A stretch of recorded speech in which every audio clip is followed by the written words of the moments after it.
وہ آگے buffer zone کی جانب جاتا ہے، میں اتر جاتی ہوں۔ یہ بات سب جانتے ہیں، آپ بھی جانتی ہیں۔ میں ملی ہوں شجرت اس لڑکے سنان سے، بہت اچھا ہے، وہ کسی اچھے گھر سے ہے، تمیزدار بھی ہے، اور تم نے بتایا بہت لائق بھی۔ ہم جماعت ہے تو ملنا جلنا تو رہے گا، کوئی قباحت نہیں، لیکن ذرا کم کرو اگر بھائی کو اچھا نہیں لگتا تو۔ امی، میرے اچھے برے میں کوئی نہیں ہے، میں خود ذمہ دار ہوں، کسی کو کیا تکلیف، میں اب بچی نہیں ہوں۔ ہاں، محسنہ نے سانس بھری، یہی تو کہہ رہے ہیں، اب تم بچی نہیں ہو۔ اس بات کا کیا مطلب؟ خیر، آپ سمجھا لیں ان کو، میں اپنی زندگی کے معاملات میں آزاد ہوں۔ وہ چلائی۔ مگر آنے والے کچھ دنوں میں بڑے اور چھوٹے دونوں ماموں بھی آفاق بھائی کے ہم خیال ہو گئے۔ اشفاق نے بھی دونوں کو پیدل آتے دیکھا، اسے بھی بہت برا لگا۔ ذرا سی بات بڑھ کر داستان بن رہی تھی۔ بیوگی اور یتیمی کے سفر میں ایسا مشکل موڑ پہلے تو کبھی نہ آیا تھا۔ سہل، پرسکون، خرامہ خرامہ زندگی، سب ایک جانب اور شجرت ایک جانب، درمیان میں محسنہ۔ اب جیسے اپنی ساری توانائی اس چھوٹی سی لڑکی کو پچھاڑنے میں لگانے لگے سب۔ ہنگامہ، فیصلہ، شور، احسان، احسان سے احسان فراموش تک کا تانا۔ محسنہ کی جان مصیبت میں، آفاق غلط بھی تو نہیں تھے۔ تو تو مان کیوں نہیں جاتی شجرت؟ بحث کیسی؟ نہیں مان سکتی امی، نہیں چھوڑ سکتی اس سے ملنا۔ وہ میرا سامع ہے، میرا رہنما، میرا راستہ۔ وہ میرے بارے میں سب جانتا ہے، جو آپ بھی نہیں جانتی ہیں، میں بھی نہیں جانتی ہوں۔ میں اس کے اندر اپنے سارے رشتے دیکھتی ہوں۔ وہ کبھی آپ بن جاتا ہے، کبھی بہن بن جاتا ہے، کبھی بھائی، ٹیچر تو وہ ہوتا ہی ہے۔ حیرت سے کیوں دیکھ رہی ہیں؟ کبھی کبھار تو وہ مجھے ابو لگنے لگتا ہے۔ دوست کہوں گی تو اس رشتے کی مرد و عورت کے بیچ جگہ نہیں ہوتی، اس کے میرے بیچ کوئی رشتہ نہیں ہے۔ مگر امی، جو سب ابھی میں نے بتائے، وہ کیا رشتے نہیں ہیں؟ اس کے جملوں میں ساری یتیمی، تنہائی، نارسائی کی داستان سمٹ آئی۔ بالکل نہیں ہے، ان سب کو فقط جذباتی باتیں کہا جائے گا۔ ان رشتوں کو نہ اللہ مانتا ہے، نہ اس کی کتاب میں ان رشتوں کے اصول و ضوابط لکھے ہیں۔ اور رہی دنیا، اللہ اور اس کی کتاب کی جواب دہی آخرت میں ہوگی۔ دنیا میں جیسا مرضی کھل کھیلو، مگر دنیا، یہ ہمارے ارد گرد کے لوگ، یہ ہر روز کی بنیاد پر سوال نامہ ترتیب دیتے ہیں، بلکہ ہر منٹ پلکوں کی جنبش اور سانسوں کی رفتار پر بھی نظر رکھتے ہیں۔ انہیں روز کی بنیاد پر جواب دینے ہوتے ہیں۔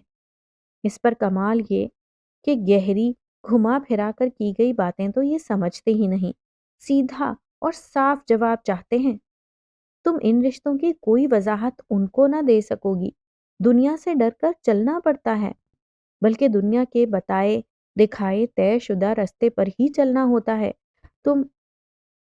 میں نہیں مانتی کسی دنیا کو اور دنیا کی باتوں کو۔ میری اپنی دنیا، اپنی زندگی ہے، جس کو میں اپنی مرضی سے جیتی ہوں۔ دنیا کون ہوتی ہے سوال کرنے والی؟ شجرت نے بات کاٹ کر درستگی سے کہا تھا، اسے پتنگے لگ گئے تھے، مگر ساتھ ہی وہ محسنہ کے جملوں کی سادگی مگر گہرائی سے بھی حیران ہوئی تھی۔ وہ جو بہت کم پڑھی لکھی تھی اور ہمہ وقت نمک مرچ میں جتی رہتی تھی، ایسی مدلل گفتگو بھی کر سکتی ہیں۔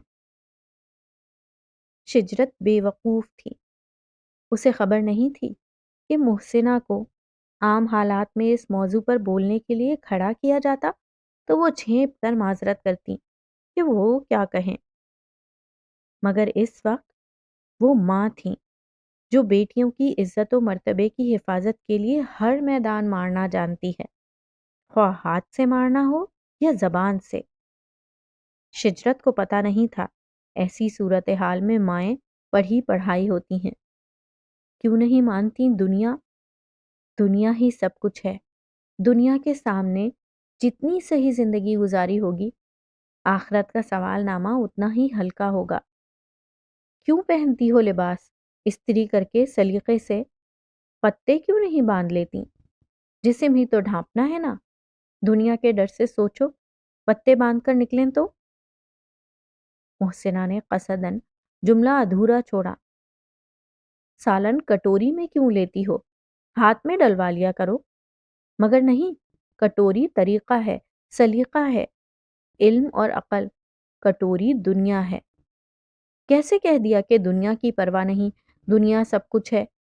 دنیا سب کچھ ہے، اس کے طے کیے راستے پر ہی چلنا پڑتا ہے. آج لوگ بے خبر ہیں، کل کو جب با علم ہوں گے تب سب باتیں کریں گے. تم کیسے وضاحت دو گی؟ محسنہ کے جملے سوشیولوجی کی کسی کتاب میں کوٹیشن کے طور پر درج کیے جانے کے لائق تھے. شجرت منہ کھول کر ماں کو دیکھ رہی تھی. سامنے بولتی عورت محسنہ نہیں تھی، وہ ایک ماں تھیں جو اپنی بیٹی کو وہ سبق پڑھا رہی تھی جو کسی کتاب کے نصاب کا حصہ نہیں ہوتا. شجرت کی بولتی بند ہو گئی تھی. رشتہ کیا بہت ضروری ہے امی؟ اس کا لہجہ ٹوٹ گیا. ہاں، محسنہ نے کہا، رشتہ بہت ضروری ہوتا ہے شجرت. سیدھی سادی زندگی کو کیوں مشکل بنا رہی ہے بچی؟ آج فقط آفاق چلایا ہے، اس کی وجہ کچھ بھی رہی ہو. انداز اور طریقہ غلط ہے، مگر بات غلط نہیں ہے. کل کو کوئی انہیں روک کر کہہ دے تمہاری بہن کو دیکھا تھا فلاں لڑکے کے ساتھ، بھائی بے پرواہی سے تم پر یقین کر بھی لیں گے تو اگلے کو کبھی بھی نہیں دلوا سکیں گے. بحث نہ کر، چھوڑ دے اس ضد کو. ہم جماعت ہے، اچھا لڑکا ہے، بس جماعت تک ہی محدود رکھ. نہیں چھوڑ سکتی. محسنہ کے جملے پر وہ سماعت سے ٹکرا کر زمین بوس ہو گئے تھے. وہ اپنی ہی دھن میں تھی، کھو گئی تھی. آواز دھیمی تھی مگر عزم بلند. محسنہ نے سر ہاتھ پر گرا لیا. میں اس سے محبت کرتی ہوں امی. محبت؟ وہ کیا ہوتی ہے؟ ابھی کچھ دیر پہلے عالم و فاضل جملوں، گہری حکایتوں کا ڈھیر لگا دینے والی محسنہ کے منہ سے بے اختیار نکلا تھا. محبت، اوس کی صورت، پیاسی پنکھڑی کے ہونٹ کو سیراب کرتی ہے. گلوں کی آستینوں میں انوکھے رنگ بھرتی ہے. سحر کے چھٹپٹے میں گنگناتی ہے، مسکراتی ہے، جگمگاتی ہے. محبت کے دنوں میں دشت بھی محسوس ہوتا ہے کسی فردوس کی صورت. محبت، اوس کی صورت. اسے 10 برس کی اس عمر میں نظر انداز کیے جانے کا احساس ہوتا تھا. اس کے وجود کی نفی، بے معنی حیثیت. اسے لگتا وہ کسی کے دستے طلب کی دعا نہیں ہے. یوں ہی فالتو سا. اب وہ زیادہ گہرائی سے سوچنے لگا تھا اور کھوجنے کی سعی. اسے کڑیاں جوڑنا نہیں آتی تھیں، پزل حل کرنے نہیں آتے تھے، مگر پزل کے بکھڑے ٹکڑے اس کے پاس نہیں تھے. دھتکارے جانے کا احساس، لا یعنی سے کچھ شکوک حقیقت تھے. جب وہ 5 برس کا تھا تو اسے لوٹا دیا گیا، یعنی دھتکار دیا گیا. لیکن نہیں، جب وہ بہت چھوٹا سا تھا، پنگوڑے میں تھا. نہیں، تب بھی نہیں. جب وہ پیدا ہوا تھا تب بھی ایک انکار تھا، حیرت تھا، ناپسندیدگی، بے عزتی اور شرم تھا. ایسا سوال جس کا جواب منہ چھپانے پر مجبور کر دے، بغلیں جھانکنے پر. دنیا اسے ناجائز سمجھتی تھی، جبکہ وہ ناجائز تو نہیں تھا. کیا جائز تھا؟ مگر اس مشکل سوال سے زیادہ مشکل میں اس کی ماں تھی اس سمے، اور دیگر لوگ. کسی کو سمجھ میں نہ آتا تھا کہ وہ درد سے تڑپتی اس کی ماں کو اسپتال جانے پر کیسے قائل کیا جائے، اور گھر کی دائی ماں؟ اور ابھی تو فقط جانے کا مسئلہ تھا، واپس لوٹنے پر کیا ہوگا؟ اس کے باپ کو گھر کے اندر آنے کی اجازت نہ تھی، وہ گلی کے کونے میں گاڑی کے شیشے گرائے بیٹھا تھا۔ 9 مہینے کے آغاز پر ہی وہ سوچنے لگی تھی کہ بس کون سی گھڑی ہو اور وہ اس مصیبت سے چھٹکارا پائے۔ ڈاکٹر اور دائی دونوں کے خیال میں 9 مہینے میں کسی بھی وقت ڈیلیوری ہو سکتی ہے، مگر اس بچے کو دنیا میں آنے سے کوئی دلچسپی نہیں تھی، یا پھر شاید وہ جانتا تھا کہ دنیا میں اس کے لیے فقط تھو ہی تھو ہے، حقارت، تانے، نفرت، بوجھ۔ وہ دنیا میں آنے سے پہلے اتنی بڑی آزمائش تھا، تو بعد میں تو اسے 9 ماہ کے آغاز ہی سے درد کے چھوٹے چھوٹے وقفے محسوس ہونے لگے تھے۔ شروع میں یہ درد بہت کم وقت کے لیے محسوس ہوتا، اور پھر دھیرے دھیرے دورانیہ بڑھنے لگا۔ لیکن درد کی شدت جیسی بھی رہی ہو، درد جب رک جاتا تو لگتا کہ ہوا ہی نہیں تھا۔ اس کی ماں ہر بار دائی کو بلا لیتی، اور وہ بڑے آرام سے کہہ کر چلتی بنتی، ابھی وقت ہے۔ اس کے ہاتھ میں ایک کاغذ تھا جس پر مہینے کی آخری تاریخیں درج تھیں۔ اسے ہر صورت وہاں جانا تھا، مگر یہ مصیبت دنیا سے چھپ کر گھر کے سب کے اندرونی کمرے میں بیٹھی تھی۔ مگر ایک بار ڈاکٹر کے پاس بھی چلی گئی، بچتی بچاتی۔ اس کی بے حد بے چینی پر اس نے الٹرا ساؤنڈ لکھ دیا، اور الٹرا ساؤنڈ نے جو کنفرم تاریخ دی وہ وہی تاریخ تھی جو اس کاغذ پر درج تھی۔ ہفت آسمان نظروں کے آگے گھومنا سمجھ میں آ گیا، وہ چکرا گئی۔ اس سے پہلے بھی ہو سکتا ہے، لیکن اس کے بعد نہیں۔ اس کے بعد پھر ہم فوری سی سیکشن کی طرف جاتے ہیں۔ سی؟ وہ تھرا کر رہ گئی۔ آپریشن کی صورت میں وہ ہفتہ بھر اسپتال میں رہتی اور بعد میں نہ جانے کب فعال ہوتی، جبکہ اسے تو آپ آپ ابھی کر دیں آپریشن، آج یا کل۔ پاگل تو نہیں ہو؟ ہر چیز کا ٹائم اور پروسیس ہوتا ہے۔ ماں بننا صبر کا دوسرا نام ہے، ابھی سے ٹریننگ کرو، بھاگ جاؤ۔ ڈاکٹر نے دوائیوں کا بڑا پرچہ لکھ کر اسے جھاڑا اور نیکسٹ پیشنٹ کے لیے بیل بجا دی۔ وہ گھر آنے تک اور بعد میں جیسے شدید ڈپریشن میں چلی گئی۔ سوچ سوچ کر اس کی حالت غیر ہو گئی۔ دائی نے وقت پورا ہونے کا کہہ کر ساتھ ہی مشکل کیس بتایا اور آپریشن ہونے کی نوید سنا دی، اور وہ دہل کر رہ گئی۔ نہیں اماں، اس نے دائی کے ہاتھ تھام لیے، آپ مجھے اس مشکل سے نکالیے، خدا کے لیے۔ اری، زندہ رہے گی تو جائے گی نا؟ مر جاؤں تو سارے مسئلے ہی حل ہو گئے نا؟ لیکن ہائے، وہ بڑبڑا رہی تھی۔ عجیب لوگ ہو تم لوگ، دائیوں کو بدنام کرتے ہیں کہ کیس خراب کر دیتی ہیں۔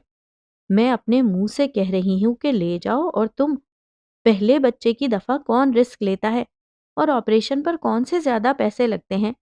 10-12 ہزار کا خرچہ ہے، وہ بھی اچھے اسپتال میں۔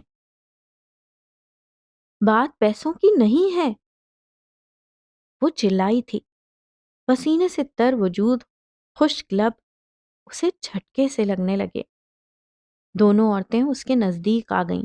اس کی ماں نے تیزی سے کہنا شروع کیا، پیسوں کا مسئلہ نہیں ہے، اس کا باپ نوٹوں سے بھرا تھیلا لے کر کھڑا ہے۔ دائی کے کھلتے لب بند ہو گئے۔ اب بولنے کا نہیں، کرنے کا وقت تھا۔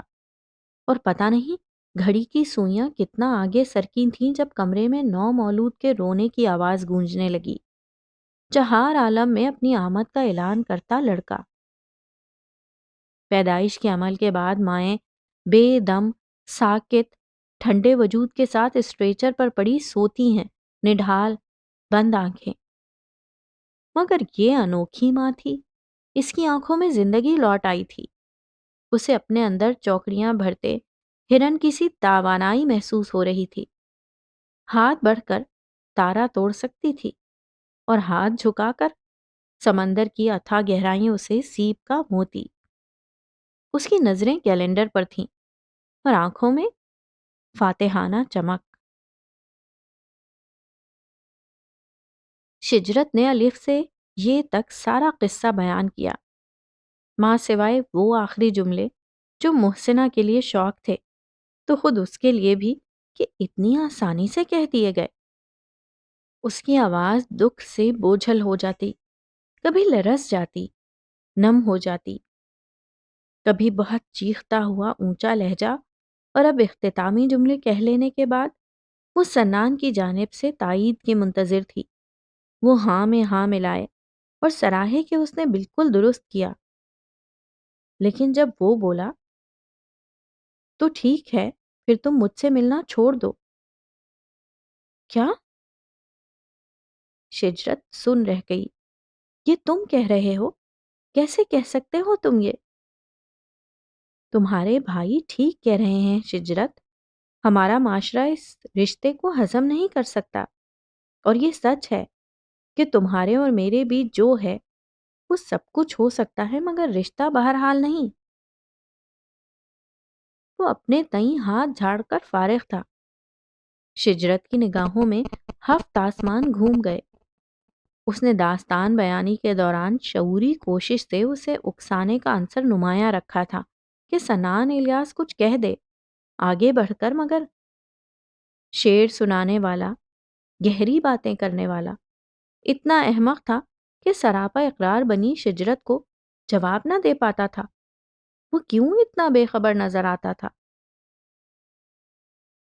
دنیا واقعی اپنی آنکھ سے اپنی پسند کا منظر خود سے گھڑ کر دیکھتی ہے۔ سنان کی خود کلامی۔ ہوا کو لکھنا جو آ گیا ہے، اب اس کی مرضی کہ وہ خزاں کو بہار لکھ دے، بہار کو انتظار لکھ دے۔ ہوا کی مرضی کہ وصل موسم میں ہجر کو حصہ دار لکھ دے، محبتوں میں گزرنے والی رتوں کو ناپائیدار لکھ دے، شجر کو کم سایہ دار لکھ دے۔ ہوا کو لکھنا جو آ گیا ہے۔ ہوا کو لکھنا سکھانے والوں، ہوا کو لکھنا جو آ گیا ہے۔ کیا تمہیں مجھے یہی جواب دینا چاہیے تھا سنان؟ شجرت نے پلکیں جھپکیں۔ وہ چیخ کر اس کا گریبان تھام کر اس سے پوچھنا چاہتی تھی کہ وہ کہے، اور وہ شعر پڑھ رہا تھا۔